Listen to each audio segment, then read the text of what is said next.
Representative Bottoms. Thank you, Mr. Chair. Looking at this, I am a veteran.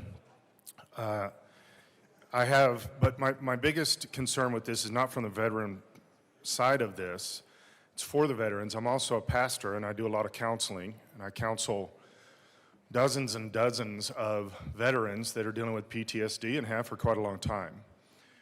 And one of the things that I have found is that there is some efficacy in these types of drugs, but I've also seen statistics show us that there is a complete psychotic break or psychotic meltdown in the range of about the 20 percentile with this.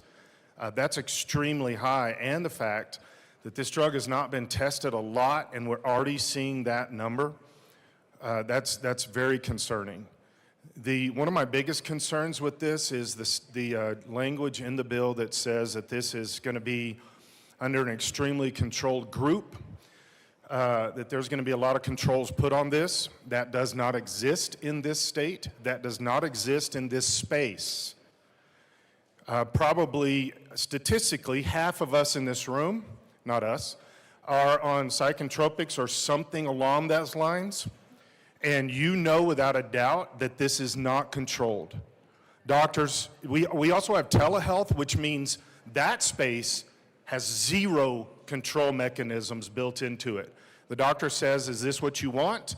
And they say, yep, and they try it for a while, and then they come back to the doctor, and the doctor says, how'd that go? And they say, well, I lost all sight, hearing, and had all kinds of explosive diarrhea, and they said, okay, then let's change it and let's do something else.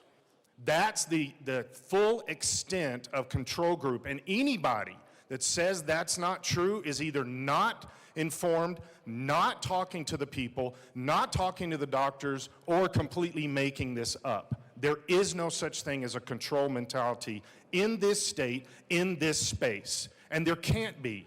There cannot be. Specifically, we have telehealth, but also with the dynamic that we keep pushing from this space, this room, that takes these controls off. So that this is going to be controlled doesn't exist.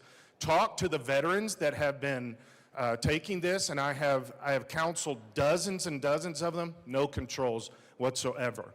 This is a dangerous drug. The only reason that I can figure we're putting an automatic kick-in mechanism on this early before it's been approved so that 2.5 years from now it automatically goes into effect. The only thing that I can come up with as a reason for that is not the health and safety of individuals, because we don't know how this is going to affect the health and safety of individuals. It's not been proven. And the case studies that we have show some strong negativity with this. So the only reason I can come up with is this is a preemptive from a company with a patent to make sure they get their money first. This is financially driven. This is not driven by the health and safety of individuals.